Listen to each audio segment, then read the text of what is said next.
Close your eyes, if you haven't already. Let your thoughts drift like the soft breeze over the Bosphorus Strait, gentle, unhurried, and open to the rhythm of time. Tonight, we embark on a calm, scholarly passage through one of the world's most enduring and fascinating empires, the Ottoman Empire. It is a name that lingers in the halls of history like the scent of rosewater in an imperial garden. For over 6 centuries, the Ottomans ruled lands that stretched across 3 continents, Europe, Asia, and Africa.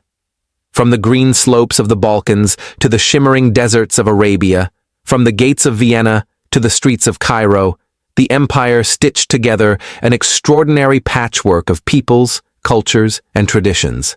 And yet, despite its vastness and grandeur, the Ottoman Empire remains a mystery to many.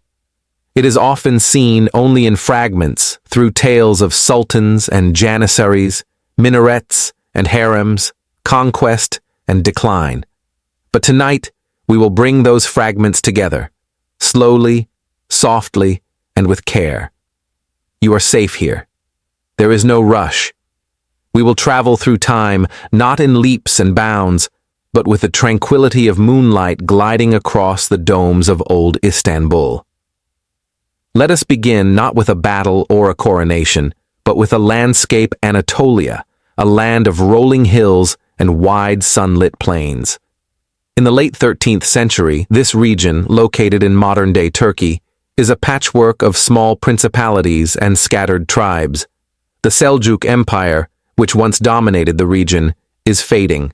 The Mongols loom in the east. Byzantine rule still flickers in parts of the west. It is a time of uncertainty, and out of this uncertainty, a small frontier principality begins to grow. Its leader is a man named Osman. A chieftain of Turkic origin, Osman leads a modest band of warriors known as Ghazis, or holy raiders.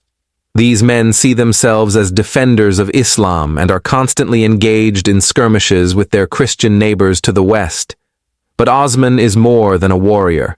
He is also a builder of alliances, of loyalties, and, as history will soon show, of something much greater. From Osman's name, the Ottomans take their own. In Turkish, he is remembered as Osman Gazi, and the state he founds around the year 1299 will one day grow into an empire of emperors, artists, scholars, and soldiers. But in the beginning, it is only a sliver of land, nestled against the weakening Byzantine frontier. As we drift gently through these early years, imagine the modest wooden houses of Ottoman villages, the simple call to prayer echoing from a small mosque at dawn. Picture the wide steppes where horsemen gallop beneath the open sky, and the dense forests where shepherds guide their flocks. Life is harsh but vibrant. Bash communities are close-knit. Honor, hospitality, and faith define everyday life. In this early period, the Ottomans are not yet an empire. They are one of many competing Beylik-small Turkic states led by local rulers known as beys. But Osman's lineage proves remarkably resilient.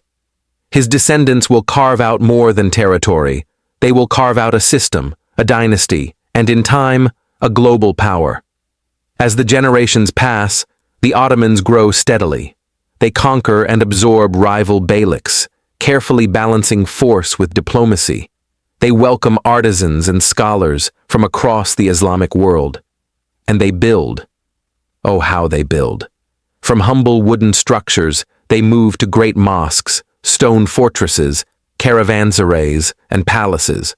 Architecture becomes one of their many languages, an enduring language of power, devotion, and beauty. We will explore all of this together, chapter by chapter, through calm and careful narration.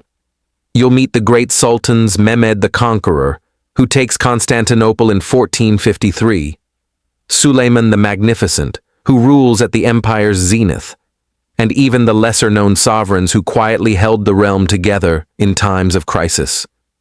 You'll witness the daily rhythms of Ottoman cities, the bustling markets, the sacred rituals of the mosque, the sound of copper being hammered in the bazaars. You'll step inside the imperial harem, not the fantasy, but the true administrative and cultural heart of the palace. You'll learn about the Janissaries, those elite soldiers once taken as Christian boys and trained to serve the Sultan. And you'll reflect on the empire's long twilight, how it endured, adapted, and ultimately gave way to the birth of modern Turkey after World War I. But always, this journey remains serene. We are not chasing events. We are floating through them, like a boat down the Golden Horn. As we move across centuries, we pause to breathe, to imagine, and to reflect. So let your breath deepen. Let your thoughts slow. You are about to enter a world of intricate tiles, fragrant gardens, shimmering silks, and endless corridors of history. A world of order and chaos, of crescent moons and gilded domes, of forgotten victories and remembered beauty. The Ottomans do not rise in haste, nor shall we rush their story. Now, gently, let us begin. We begin our journey in the mists of late medieval Anatolia. The year is approximately 1299, and the man at the center of this moment is Osman, son of Ertugrul. He is not yet a sultan. He is simply a tribal leader, a bey, presiding over a small domain near the Byzantine frontier. Yet the winds of history are shifting, and with them, Osman's modest principality will begin to bloom into something far greater. Osman's people are the Oghuz Turks, descendants of Central Asian nomads. They speak a Turkic language, follow Sunni Islam, and live in a world shaped by clan loyalties and military prowess. The weakening of the Seljuk Sultanate of Rum, which had dominated Anatolia for much of the 13th century, has left behind a power vacuum. Competing beyliks rise across the region, each jostling for space, influence, and survival. Osman's domain lies in the northwestern corner of Anatolia, close to the Byzantine Empire's ever-receding borderlands. This geography proves crucial. With the crumbling of Byzantine authority in the region, Osman and his warriors, motivated both by survival and religious zeal, launch raids across the frontier. These are the Ghazis, warriors of the faith, who see their campaigns not simply as conquest, but as sacred duty. The concept of Gaza becomes a powerful ideological tool, one that justifies and inspires expansion into Christian lands. But Osman is more than a raider. He is astute, patient, and politically nimble. He forges alliances with other Turkic tribes, cultivates loyalty through generosity, and expands his territory not just through war, but through calculated diplomacy. Around the year 1302, he wins a significant victory against a Byzantine force at the Battle of Baphius, and his name begins to circulate more widely. After Osman's death, traditionally dated around 1326, his son Orhan assumes leadership. Orhan is the first to use the title of Sultan, a term rooted in Islamic governance that signals the growing ambition of the dynasty. Under Orhan's rule, the Ottomans take Bursa, a prosperous city in northwestern Anatolia. This is a watershed moment. With Bursa, the Ottomans gain not only a new administrative center, but also access to valuable trade routes and resources. Bursa becomes the first true Ottoman capital. It is here that the dynasty begins to transform from a loose confederation of warriors into a structured state. Mosques, schools, and public baths are constructed. A court bureaucracy begins to take shape. The sultans surround themselves with scholars, jurists, and administrators. Islam is upheld, but religious minorities, particularly Christians and Jews, are allowed to practice their faiths under the system known as the millet. This practice of tolerant pluralism, rare for the time, becomes a hallmark of Ottoman governance. Under Orhan's son, Murad I, the empire crosses a critical threshold. It moves into Europe. Around 1354, the Ottomans seize the fortress of Gallipoli following a devastating earthquake. This grants them a foothold on the European continent. Soon after, they begin to expand into the Balkans, where a fractured patchwork of Slavic principalities offers little resistance to their disciplined armies. Murad formalizes and expands the structure of Ottoman power. He creates the Janissaries, an elite corps of soldiers drawn from Christian boys taken through the devshirme, or collection system. These boys, taken from their families in the Balkans, are converted to Islam, educated in palace schools, and trained as professional soldiers. Though the practice is controversial by modern standards, it is important to understand its context. The Janissaries are not enslaved in the traditional sense. They rise to positions of immense power and prestige, and many come to see themselves as fiercely loyal to the Sultan. The Janissary Corps becomes a cornerstone of the Ottoman military, disciplined and modern by the standards of the age. Unlike feudal levies common in Europe, the Janissaries are salaried, full-time soldiers, a professional army in a world still largely dependent on nobles and knights. Murad I dies on the battlefield at Kosovo in 1389, struck down by a Serbian assassin just after securing victory. He becomes the first Ottoman sultan to die in battle, and his son, Bayezid I, takes the throne amidst the chaos. Bayezid earns the nickname Yildirim, or the Thunderbolt, for his swift and aggressive campaigns. He defeats a coalition of Christian armies at the Battle of Nicopolis in 1396, further cementing Ottoman dominance in the Balkans. But even thunder has its limits. In 1402, the Ottomans suffer a devastating setback at the hands of Tamerlane, the Central Asian conqueror. At the Battle of Ankara, Bayezid is captured, and the Ottoman state teeters on the edge of collapse. What follows is a period historians call the Ottoman Interregnum, a civil war between Bayezid's sons that lasts over a decade. This interlude, however, is not the end, it is a pause. From the ashes of civil war, Mehmed I emerges to reunite the empire. His son, Murad II, continues the slow consolidation of Ottoman power. Murad's reign sees renewed campaigns in the Balkans and relative stability across Anatolia. But it is Murad's son who will usher in a new era entirely. In 1451, the throne passes to Mehmed II, known to history as Mehmed the Conqueror. He is young, just 19 years old, but determined, scholarly, and visionary. His eyes are set on a city that has eluded the Ottomans for generations: Constantinople, the ancient seat of the Byzantine Empire. At this point, Constantinople is but a shadow of its former glory. Its walls are formidable, its spirit resilient, but the empire it anchors has long since declined. In 1453, Mehmed launches a siege unlike any the city has seen. He brings with him vast numbers of troops, formidable naval forces, and most famously, enormous cannons, the likes of which the world has never witnessed. After weeks of intense bombardment, the walls are breached. On May 29, 1453, Constantinople falls. Mehmed enters the city not as a barbarian, but as a statesman.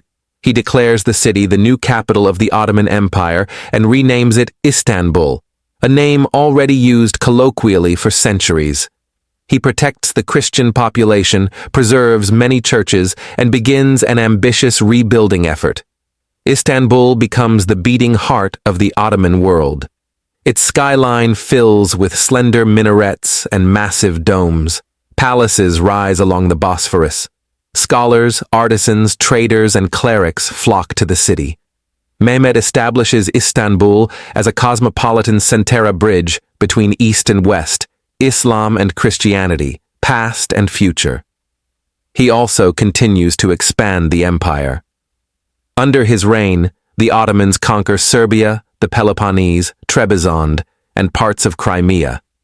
He reforms the legal system, supports arts and architecture, and begins to see the Ottoman Sultan not merely as a Muslim ruler, but as a global sovereign. In time, Mehmed even claims the title Caesar of Rome, linking his rule to the ancient Roman Empire. By the time of Mehmed's death in 1481, the Ottoman Empire has transformed. It is no longer a frontier state, but but a central power in Eurasia. Its institutions are growing, its armies unmatched, its capital resplendent. And yet, the Ottomans are only just beginning. The century to come will see the empire reach its zenith, golden age of law, architecture, philosophy, and power. An age guided by a single towering figure, Suleiman the Magnificent. But before we ascend to such heights, let us pause. Let your thoughts settle like dust on ancient stone. Imagine the city of Istanbul at dusk, its domes glowing gold, its call to prayer echoing over the hills, its waters reflecting 1,000 flickering lamps. The conquest is complete, the capital reborn. And now, we drift forward into greatness. The soft morning light spills across the domes of Istanbul. It catches on the golden finials of minarets, glimmers on the tiles of courtyards, and ripples gently across the waters of the Bosphorus. It is the 16th century, and the Ottoman Empire is entering its most splendid age. At the center of this golden moment stands Suleiman I, known in the West as Suleiman the Magnificent, and in the East as Kanuni, the lawgiver. He ascends the throne in 1520, following the reign of his father Selim II, a fierce and expansionist sultan who had brought Egypt, the holy cities of Islam Mecca and Medina, and much of the Arab world under Ottoman control. Selim's conquests had expanded the empire's reach dramatically, and with them came a new title for the sultan, caliph, or spiritual leader of the Muslim world. Suleiman inherits not only this vast territory, but also the expectations of a realm now truly imperial. Tall, graceful, and deeply educated, he is fluent in Persian, Arabic, and Turkish. He writes poetry under the pen name Muhibi, or lover, and surrounds himself with scholars, architects, and jurists. And yet, Suleiman is also a warrior, as skilled in battle as he is in statecraft. Under Suleiman's leadership, the Ottoman Empire reaches the height of its territorial power. In the West, his armies push deep into Hungary, winning a decisive victory at the Battle of Mohacs in 1526, where the Hungarian king is killed and much of the Hungarian elite falls. It is a shattering defeat for the kingdom and opens the gates of Central Europe to Ottoman influence. Suleiman's attention soon turns to Vienna, the Habsburg capital. In 1529, he launches a dramatic siege on the city. Though ultimately unsuccessful, the siege of Vienna sends tremors throughout Christian Europe. For the first time, a Muslim empire stands at the gates of one of Europe's greatest cities. Though the Ottomans fail to take Vienna, the psychological impact is profound. The empire is no longer a regional power, it is a force at the heart of continental politics. To the east, Suleiman confronts the Safavid Empire, a Shia Muslim power based in Persia. The Ottomans, Sunni in faith, see the Safavids as both a religious and territorial threat. A series of wars over Mesopotamia and eastern Anatolia ensue. Suleiman eventually captures Baghdad and secures the Ottoman presence in Iraq, expanding their influence along the vital trade routes of the region. To the south, the Ottomans dominate the Red Sea and Indian Ocean, challenging the Portuguese and asserting naval power as far as Yemen and the Persian Gulf. In North Africa, the empire extends its reach across Algeria, Tunisia, and Tripolitania, confronting Spanish and local rivals alike. The famed Admiral Barbarossa Hayreddin Pasha, once a pirate and later Grand Admiral of the Ottoman Navy, becomes a key figure in Mediterranean power struggles. Under his command, the Ottoman Navy defeats the Holy League at the Battle of Preveza in 1538, ensuring Ottoman naval supremacy in the eastern Mediterranean for decades. But while the conquests are vast, it is Suleiman's internal reforms that give his reign enduring brilliance. As Kanuni, the lawgiver, he codifies and expands the Kanun, or secular law, harmonizing it with Sharia, the Islamic legal tradition. This dual structure, religious and imperial, gives the Ottoman legal system both flexibility and legitimacy. Justice becomes central to Suleiman's vision. Courts are reformed, taxes are streamlined, provincial governors or beys are held to strict standards of accountability. Infrastructure improves. Roads, caravanserais, bridges, and aqueducts are built and maintained, linking the far corners of the empire. Trade flows more freely, so does knowledge. Istanbul flourishes as the empire's cultural and administrative capital. Its streets bustle with merchants, poets, artisans, and bureaucrats.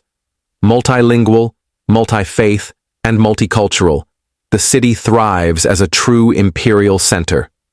Here, Arabic is spoken in the mosques, Greek in the neighborhoods, Armenian in the workshops, Ladino in the Jewish quarters, and Persian in the courts of literature.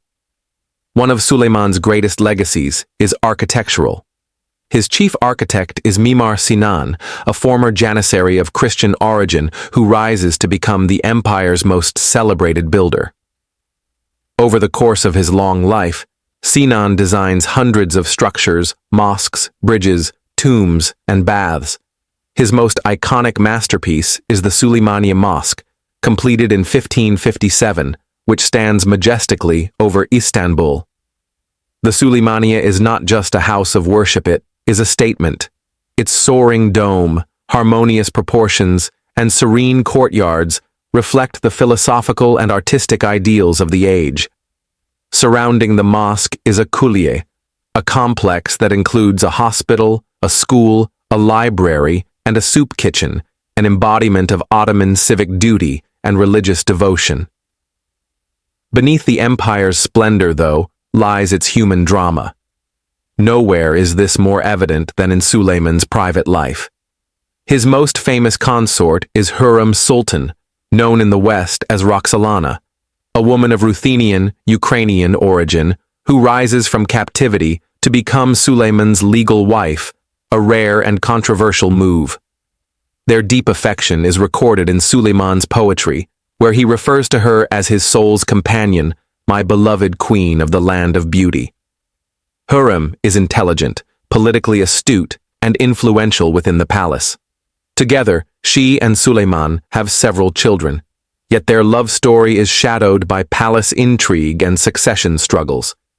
The imperial harem, far from the exotic fantasy often imagined, is a complex institution of education, administration, and influence.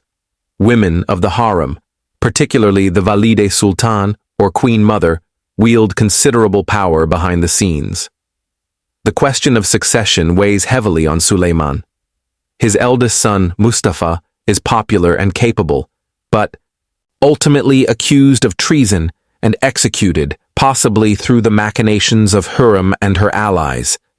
The succession eventually passes to Selim II, Hürrem's son, who lacks his father's ambition and wisdom.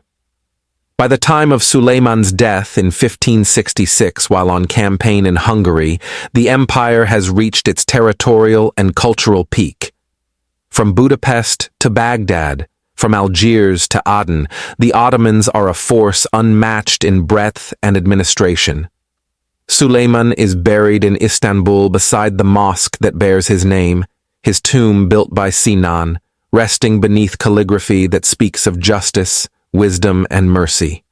And so ends the golden agenate abruptly, but gently, like a sun setting behind domes and minarets. The brilliance of Suleiman's reign casts long shadows over the centuries to come. Yet even at its height, the Ottoman Empire is never static. Beneath the golden tiles and imperial banners, change continues to stir. As we glide softly into the next chapter, let us pause and breathe. Picture a rose garden behind the palace walls. Imagine the murmuring of fountains, the rustle of silk robes in marble corridors, the soft footfalls of scribes and pages, eunuchs and concubines. The empire is vast, but for now, it sleeps in beauty. Let us follow it gently into what comes next. As we leave behind the grandeur of Suleiman's reign, we drift into a deeper understanding of the empire itself, not through war or diplomacy, but through the quiet rhythms of daily life. The Ottoman Empire in the 16th and 17th centuries is vast and intricate, like a carpet woven with countless threads of culture, faith, and geography. It stretches across diverse lands, the olive groves of Greece, the high plains of Anatolia, the sun-baked cities of Arabia, the forests of the Balkans, and the fertile valleys of the Nile. Within this empire live millions of people: Turks, Arabs, Greeks, Armenians, Kurds, Jews, Slavs, Albanians, Berber Sikh, bringing their own traditions into the tapestry. Life in the Ottoman world is shaped by location and status. In the imperial capital, Istanbul, the pulse of empire beats loudest. This city of domes and ships, bazaars and mosques, is home to perhaps 500,000 people by the early 17th century, making it one of the largest cities on earth. Its narrow streets are crowded with merchants, porters, imams, scribes, sailors, and artisans. In the Grand Bazaar, one hears the sounds of copper being hammered, silk being measured, spices being weighed. Traders from Venice, Cairo, Damascus, and Delhi exchange goods in dozens of languages. It is a place of dazzling commerce and controlled chaos. Not far from the bazaar rises the Topkapi Palace, perched above the Bosphorus like a jeweled crown. Topkapi is not a single structure, but a sprawling complex of courtyards, gardens, pavilions, and halls. Within its walls live not only the Sultan and his family, but hundreds of servants, administrators, tutors, physicians, cooks, and guards. The imperial harem, a word derived from the Arabic haram, meaning forbidden or sacred, occupies a central space in the palace. Contrary to fantasy, the harem is not a place of idle leisure, but of hierarchy, education, and influence. Women here are educated in literature, languages, and etiquette. The most powerful woman in the palace is the Valide Sultan, the Sultan's mother, who often plays a central role in court politics. Beyond the palace and the capital, life flows according to different rhythms. In the countryside, peasants work the land under the Taimar system, in which land is granted to cavalry officers in exchange for military service. These sipahis are responsible for collecting taxes and maintaining order. The system blends feudal and Islamic traditions and remains stable for generations. In the provincial cities, such as Aleppo, Sarajevo, Cairo, and Edirne, Ottoman influence blends with local culture. Each city has its own character. Aleppo is a center of Levantine trade. Cairo pulses with Islamic scholarship. Sarajevo echoes with Slavic traditions wrapped in Ottoman style. Across these cities, great mosques, madrasas, religious schools, baths, fountains, and public kitchens are built, each a testament to the Ottoman commitment to public welfare and religious duty. The social fabric of the empire is governed by a complex but functional order. At the top sits the askeri, or ruling class, composed of soldiers, officials, and clerics. Beneath them is the reaya, or tax-paying population, farmers, craftsmen, and merchants. This division is not strictly hereditary. Through service, education, or patronage, mobility is possible, especially for converts and skilled individuals. Religious pluralism is central to Ottoman governance. The empire administers its diverse populations through the millet system, which grants religious communities a degree of autonomy in personal and legal matters. Greek Orthodox Christians, Armenian Apostolics, Jews, and others live in designated quarters, maintain their own schools and courts, and pay a special tax known as the jizya, required of non-Muslims under Islamic law. Despite its inequalities, this system allows for relative coexistence.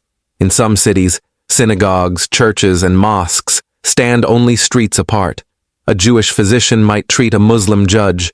A Christian architect might design an imperial mosque. In an age of sectarian conflict in Europe, the Ottoman model is, if not egalitarian, remarkably tolerant. The call to prayer, the adhan echoes 5 times daily from minarets, calling the faithful to remembrance. The rhythm of life follows the cycle of prayer, market, meal, and rest. Fridays are holy days, marked by communal prayer and sermons. The imam, a local religious leader, guides the community in worship and moral counsel. Ottoman education is deeply valued. Boys learn to read and recite the Quran, and those who excel may study at madrasas, where they engage with law, grammar, logic, astronomy, and theology. Literacy among the elite is high. Calligraphy becomes both a skill and an art form, adorning everything from Quranic manuscripts to palace walls. Women's lives vary widely depending on class and geography. Elite women in the palace enjoy education and influence, though their world is enclosed. In villages, women work alongside men in fields and homes, managing families and markets. In urban centers, some women own property, sponsor endowments, and even appear in court as litigants and witnesses. Food, too, reflects the empire's diversity. The imperial kitchens of Topkapi prepare lavish meals of stews, rice dishes, grilled meats, fruits preserved in rosewater, and sweets of honey and pistachio. In the homes of common folk, lentils, yogurt, bread, and herbs nourish the body. The coffee house, introduced in the 16th century, becomes a vital space for socializing, storytelling, and political debate. These are not idle lounges, they are hubs of male discourse and literary exchange, eventually eyed with suspicion by the state. Festivals mark the year with joy and devotion. The holy month of Ramadan is observed with fasting, nightly prayers, and charitable acts. The end of Ramadan is celebrated with Eid al-Fitr, a feast of family and food. Another major festival is Eid al-Adha, the feast of sacrifice, commemorated with the slaughter of animals and distribution of meat to the poor. Trade and travel knit the empire together. Caravanserais, fortified roadside inns, dot the landscape, offering shelter to merchants and pilgrims. Ottoman roads, maintained by state funds and endowments, allow for the safe passage of goods and people. Pilgrims travel to Mecca, merchants journey to Venice, scholars visit Damascus and Cairo. The empire is not closed, it is a living organism of exchange. Still, life is not without hardship. Famine, disease, and war touch every class. In the 17th century, signs of strain begin to appear. Inflation disrupts the economy, driven by silver from the Americas. Corruption creeps into the bureaucracy. The once proud janissaries begin to decline in discipline. Yet for most subjects, the empire remains a source of order, meaning, and identity. As night falls, we return to the heart of the city. Picture the streets of Istanbul at twilight. A woman lights a lantern in her window. A baker sweeps flour from his doorstep. A muezzin calls the final adhan of the day. The Bosphorus glows dark blue beneath the moon. All around, the empire breathes ancient, bustling, and alive. And so we drift onward, from life within to the stirrings of change without. As the 17th century unfolds, a new mood settles over the empire. The luminous splendor of Suleiman's age fades gently into shadow, not with sudden collapse, but with the slow accumulation of challenges. The Ottoman Empire, though still formidable, now faces growing internal and external pressures. Its borders remain expansive, stretching from Hungary to Yemen, from Algeria to the Caucasus. Yet beneath the surface, signs of strain begin to appear: economic instability, military stagnation, and shifting political winds. Let us begin with the military. Once the envy of Europe, the Janissary Corps, those elite infantry soldiers raised through the Devshirme system, has lost much of its original rigor. Over time, the Janissaries become more politicized and less disciplined. Many now hold civilian jobs or pass on their status to Sanzan Act, once forbidden. The army, once sleek and efficient, begins to bloat and falter. At the same time, European powers are evolving. The rise of gunpowder warfare, standing armies, and naval empires in the West challenges Ottoman supremacy. Spain, Austria, Russia, and Venice all press against the empire's borders, testing its defenses and resolve. The long Turkish War, 1593 to 1606, against the Habsburgs ends in exhaustion, setting the tone for a century of difficult, inconclusive conflicts. The Battle of Lepanto in 1571, while a symbolic defeat, marks the growing danger posed by European navies. And to the north, Russia begins to rise as a serious rival, with ambitions in the Black Sea and the Caucasus. Internally, the state's financial system begins to falter. The influx of silver from the New World causes inflation across Europe, and the Ottoman economy, based on fixed tax rates and traditional land tenure, struggles to adapt. Corruption grows. Provincial governors or pashas begin acting with increasing autonomy, sometimes amassing personal fortunes and militias. In this climate, sultanic authority weakens. A pattern of short reigns, assassinations, and palace intrigue emerges. The 17th century becomes an era of powerful queen mothers, the Valid sultans, who govern on behalf of underage or ineffective rulers. This period is sometimes referred to as the Sultanate of Women, a time when women of the imperial harem wield significant influence in court appointments, diplomacy, and public works.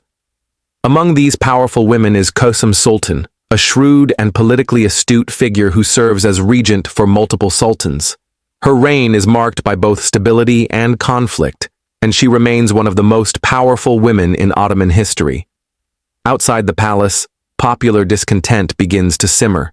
Rebellions erupt in the provinces, particularly in Anatolia, where heavy taxation and poor governance lead to uprisings known as the Salali revolts. These are not coordinated movements, but scattered, desperate responses to local suffering. The state puts them down with difficulty, revealing cracks in its authority. Amid this turmoil, however, the Ottomans also adapt. The bureaucracy remains highly functional. Tax farming, the sale of tax collection rights to private individuals, becomes widespread, helping raise revenue despite its long-term drawbacks. In some ways, the Ottoman system is remarkably resilient, capable of absorbing shocks and returning to equilibrium. One striking moment of recovery is the reign of Köprülü Mehmed Pasha, appointed Grand Vizier in 1656. He and his descendants, known as the Köprülü family, lead a series of administrative and military reforms that strengthen the central government. Their efforts revive the empire's fortunes, if only temporarily. But even reform cannot stop the tide of change. The Battle of Vienna in 1683 becomes a turning point. The Ottomans, under Grand Vizier Kara Mustafa Pasha, lay siege to the city once more. But this time, a coalition of European forces, including Poles led by King John III Sobieski, breaks the siege and pushes the Ottomans into retreat. It is not merely a failed campaign, it marks the beginning of the empire's gradual military retreat in Europe. The war that follows, the Great Turkish War, ends in 1699 with the Treaty of Karlowitz. For the first time in Ottoman history, the empire cedes large territories to Christian powers. Hungary and Transylvania are lost to the Habsburgs. The myth of Ottoman invincibility begins to dissolve, yet the Ottomans do not collapse, they pivot. In the early 18th century, a new phase begins known as the Tulip Era, Lal Devri, named after the craze for tulips that sweeps through the imperial court. From 1718 to 1730, during the reign of Ahmed III, the empire enjoys a period of relative peace and cultural flowering. The Tulip Era is marked by delight in gardens, poetry, music, and architecture. European styles begin to influence Ottoman tastes. The Sultan builds palaces in the Baroque and Rococo styles. Diplomats are sent to Paris and Vienna. Printing presses resisted by conservative scholars are introduced for secular use. Intellectual life stirs with curiosity, if cautiously. This is a time of coffee houses, lantern festivals, and elegant pavilions along the Bosphorus. The elite gather in shaded gardens, exchanging verses under flowering trees. Artists and calligraphers thrive. Libraries are built. It is a gentle reawakening, like the blooming of tulips after winter's end. But not all embrace this new refinement. The common people, burdened by taxes and rising prices, grow resentful. In 1730, a former janissary named Patrona Halil leads a populist revolt in Istanbul. The palaces of the Tulip era are ransacked, and Ahmed III is forced to abdicate. Though short-lived, the revolt marks the end of the era's fragile serenity. In the decades that follow, the empire continues to grapple with reform and resistance. Mahmud I attempts to restore order and rebuild trust. Wars continue, particularly against Persia and Russia, with mixed results. But even amid conflict, the Ottomans show remarkable persistence. Architecture flourishes in new forms.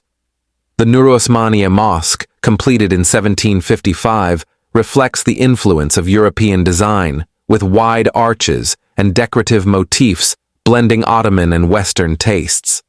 Istanbul's skyline evolves once again, grander, lighter, more expressive.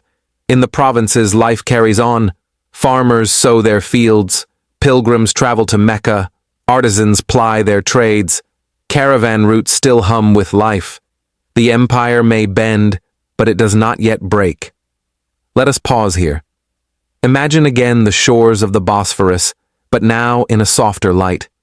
The call to prayer floats across water-tinted rose and gold. A gardener in the imperial courtyard waters rows of tulips white, crimson, violet. The palace doors are closed for the evening. A scribe dips his pen in ink. The world is changing, but not without grace. In the quiet resilience of the 18th century, we find not a fall, but a turning. Let us drift forward now, into the age of deeper transformation. The sun rises slowly over Istanbul, now a city both ancient and anxious. The year is 1800, and the Ottoman Empire, though still vast, finds itself increasingly out of step with the industrializing, imperializing powers of the modern world. This century will be one of reckoning. Empires rise and fall on the winds of reform and revolution, and the Ottomans are no exception. Yet even in decline, they do not fall quietly. This is a story not only of loss, but of effort, resilience, and adaptation.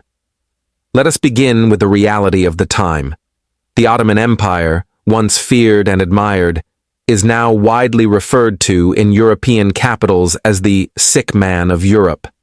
This phrase, often attributed to Tsar Nicholas I of Russia, reflects the perception of an empire in slow collapse, militarily defeated, politically unstable, and economically stagnant. And yet, within the empire itself, the mood is more complex. Reformers in Istanbul recognize the need for change. They study European models of governance, administration, and technology. They see the growing power of Britain, France, and Russia, and they understand, if the Ottoman state does not modernize, it may not survive. The first wave of modernization begins under Selim III, who reigns from 1789 to 1807. A thoughtful and reform-minded sultan, Selim introduces a new army, trained and equipped in the European style. This Nizam-e-Jadid, or New Order, is meant to replace the now obsolete janissaries. He also establishes embassies in major European capitals and commissions translations of Western texts. But Selim's reforms are met with fierce resistance. The janissaries, still powerful despite their decline, view the new order as a threat to their privileges. In 1707, they revolt, deposing and later killing Selim. His cousin, Mahmud II, takes the throne, and for a time reforms are paused. Yet Mahmud learns from Selim's failure. Patiently, over the next 2 decades, he builds his strength. And in 1826, in a bold and violent move known as the Auspicious Incident, he surrounds the Janissary barracks in Istanbul with artillery. The old core is bombarded and burned. Thousands die. The Janissaries, once the empire's backbone, are no more. With the path now clear, Mahmud initiates a broad campaign of modernization. He centralizes authority, abolishes old feudal privileges, and replaces the ancient scribal class with salaried bureaucrats. He creates new ministries, adopts European-style dress for officials, and restructures education. The printing press, once resisted, is embraced. Istanbul begins to echo with the rhythms of change, but the empire also faces immense external pressure. The Greek War of Independence breaks out in 1821. Fueled by nationalist ideas and supported by Britain, France, and Russia, the Greeks fight fiercely. Despite Ottoman efforts, Greece gains its independence in 1830, the first major territorial loss in Europe. This sets a precedent. The Eastern question, the dilemma of what would happen to Ottoman lands if the empire collapsed, becomes a central issue in European diplomacy. The powers of Europe, while eager to expand, also fear one another's gains. The Ottomans find themselves caught in the middle, supported just enough to survive, but never fully secure. In 1839, Mahmud II dies. His son, Abdülmecid I, ushers in a new phase, the Tanzimat, or reorganization, a series of sweeping reforms aimed at preserving the empire through modernization and centralization. The Tanzimat period lasts from 1839 to 1876.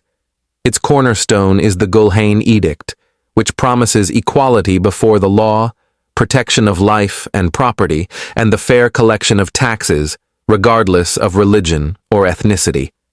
Later, the 1856 Reform Edict expands these rights further, offering more explicit civil liberties to non-Muslims. The legal system is overhauled. New secular courts are created, education is expanded, railroads and telegraphs connect distant provinces, postal services are established, European-style ministries and schools emerge. A new elite of Western-educated Ottomans rises, many fluent in French, reading Voltaire and Rousseau alongside the Quran. These reforms, while ambitious, are not universally welcomed. Conservative Muslims resent the erosion of Islamic law. Non-Muslims, while gaining rights, still face social prejudice. Bureaucracy grows bloated, corruption festers, and in the provinces, reforms often falter, disconnected from local realities. Yet despite these imperfections, the Tanzimat marks a genuine attempt to create an inclusive, modern state. A new Ottomanism emerges, an idea that all citizens, regardless of faith or ethnicity, can share a common imperial identity. It is a fragile hope, but a powerful one. The empire, however, remains at the mercy of war. The Crimean War, 1853 to 1856, pits the Ottomans, allied with Britain and France, against Russia.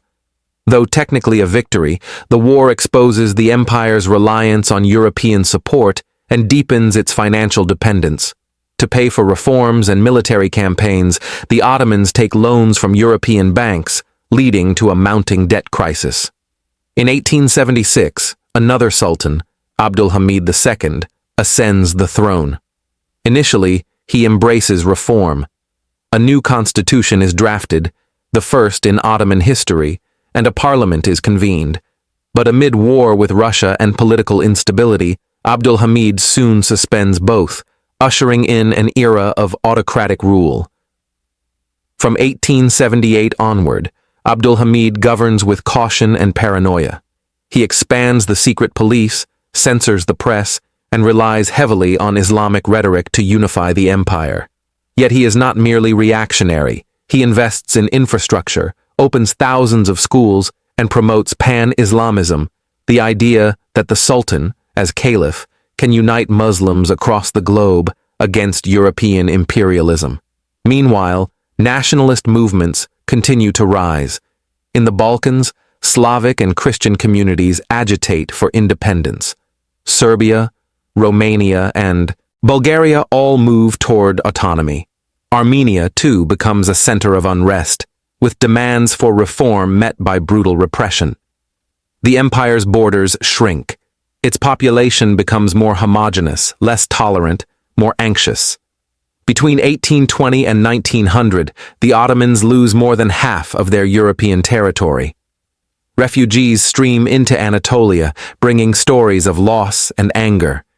Yet through it all, the Ottoman world remains a place of cultural vibrancy. Poets write of sorrow and longing. Musicians blend Eastern melodies with Western instruments. Painters experiment with new forms. Newspapers, though censored, spread new ideas.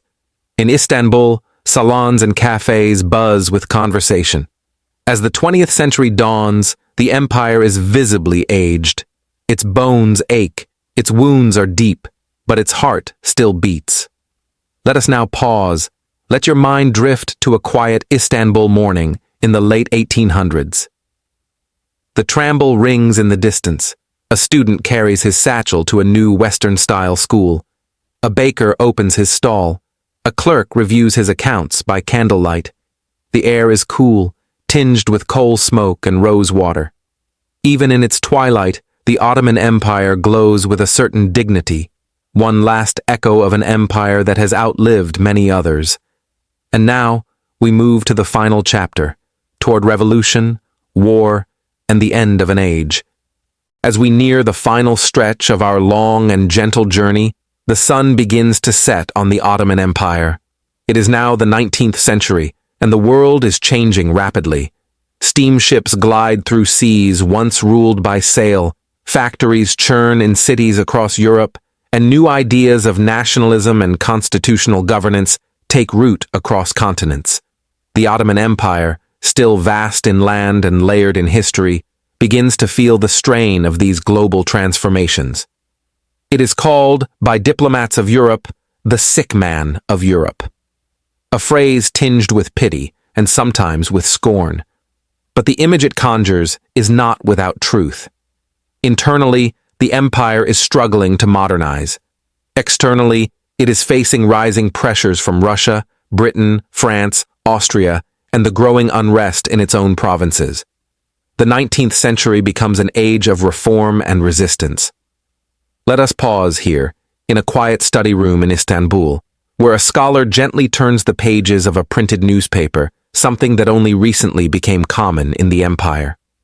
Around him, the world is in flux. The Tanzimat, or reorganization era, is underway. Beginning in 1839, the Tanzimat reforms aim to modernize the empire's laws, military, education, and administration. New schools are opened. A civil code is drafted. Taxes are systematized, and conscription is introduced. In theory, all citizens, Muslim and non-Muslim alike, are to be treated equally under the law. Yet progress is not simple. For every step toward modernization, there is tension. Conservative forces resist. Ethnic and religious groups push for autonomy. Local notables, once powerful in their regions, find their authority challenged by centralization. Still, the reforms continue. In 1876, a constitution is declared, and the first Ottoman parliament is convened. But it is short-lived. Sultan Abdulhamid II soon suspends the constitution and assumes autocratic rule. He is a complex figure, visionary in some ways, repressive in others. He modernizes infrastructure, expands railroads, and strengthens Islamic identity as a unifying force. But he also clamps down on dissent, and spies seem to lurk in every coffeehouse. By the dawn of the 20th century, the empire teeters on the edge. In 1908, a group of reformist officers known as the Young Turks force Abdul Hamid to reinstate the constitution. A year later, he is deposed. The Committee of Union and Progress, the CUP, rises to power, promising to revitalize the Ottoman state through nationalism and centralized control.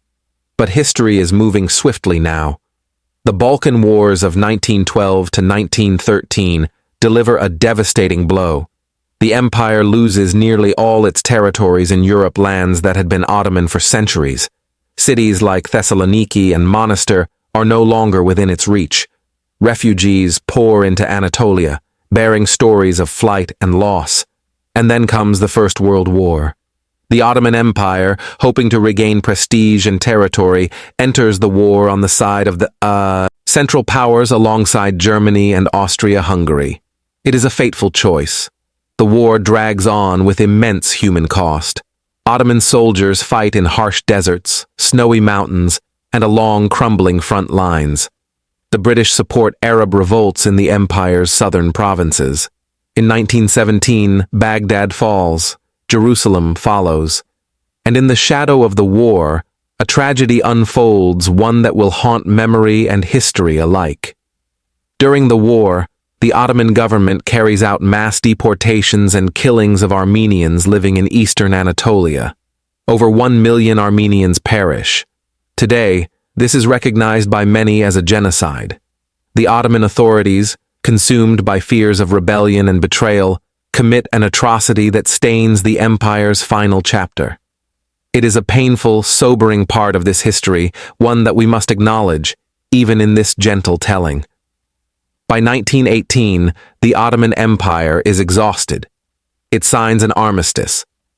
British, French, and Italian troops occupy key parts of Anatolia. Istanbul, the city of sultans, falls under foreign control. And yet the story is not quite over. In the heartland of Anatolia, a new movement stirs. A military commander named Mustafa Kemal, later known as Ataturk, organizes a resistance. He rejects the partitioning of Ottoman lands and leads a war for independence. By 1922, the Sultanate is formally abolished. The last Sultan, Mehmed VI, leaves Istanbul aboard a British ship bound for exile. In 1923, the Republic of Turkey is proclaimed. The Ottoman Empire, after more than 600 years, is no more. But its legacy remains. Let us now rest a moment, in the early light of morning, beneath the domes of Istanbul. The call to prayer still echoes over the Bosphorus. The palaces and mosques, the bazaars and bridges, all speak quietly of a vanished world, but one not entirely gone. The Ottoman legacy lives on in architecture, cuisine, music, language, and law. Across the Balkans, the Middle East, and North Africa, traces of Ottoman influence remain in mosques that still serve communities, in dishes passed down from Ottoman kitchens, in the shape of city streets and the flow of traditions. The empire's intricate systems of governance, its blend of cultures, its moments of tolerance and of cruelty, all form part of the complex tapestry we inherit today. In museums and archives, scholars continue to sift through Ottoman documents, many written in beautiful Diwani script, uncovering forgotten lives and unheard voices. Artists draw inspiration from Ottoman patterns. Writers evoke the empire's melancholy beauty. Historians debate its meanings. To some, the empire represents a golden age of Islamic civilization. To others, it is a symbol of stagnation and lost opportunity. In truth, it is both and more. It is a reminder that empires, like people, are full of contradiction, capable of great beauty and great suffering, able to endure, yet destined to change. And as you rest now, dear listener, allow your mind to drift through the echoing halls of Topkapi Palace.